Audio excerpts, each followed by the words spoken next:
Nous avons choisi de mettre en lumière aujourd'hui le diplôme national BUT. Il s'obtient en 3 ans et mise sur l'alternance, un diplôme plébiscité par beaucoup d'étudiants. Frédéric Renard et Pauline Guigou étaient avec eux à Aix-en-Provence aujourd'hui. C'est un des plus grands TUT de France, 5500 élèves, installés sur 7 villes, 3 départements de la région. Ici, l'arrivée des BUT a créé un appel d'air dans l'université. BUT, Bachelor universitaire de technologie, un bac plus 3 en alternance. Charline, Théa, Marion et Soléane sont en première année de BUT. 4 exemples sur ce qui a été déterminant pour ce choix. L'emploi du temps il est très flexible, il y a des jours où on n'aura pas cours l'après-midi pour nous permettre de travailler, etc.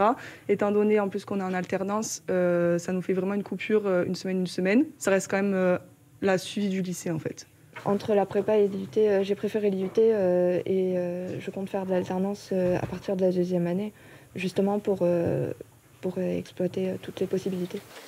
La charge de travail du BUT, étalée sur 3 ans, séduit plus qu'une prépa pour une école d'ingénieur. La partie alternance dans les entreprises offre aussi un avant-goût du monde du travail et détermine le choix de l'étudiant. On a tous les reflets de l'entreprise, la comptabilité, on sait servir des outils numériques, Excel, c'est important pour nous. La pratique en entreprise et rentrer dans le monde du travail, ça permet d'acquérir des connaissances et en fait de savoir si ça nous plaît réellement ou pas.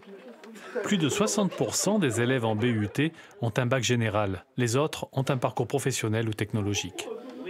Les étudiants ont sans doute besoin encore de diplômes qui soient à la fois professionnalisés, à la fois universitaires, et c'est le seul diplôme qui existe aujourd'hui en France dans ce domaine-là. Cette année, à l'IUT d'Aix-Marseille-Provence, il y a eu 47 000 demandes pour 2100 places.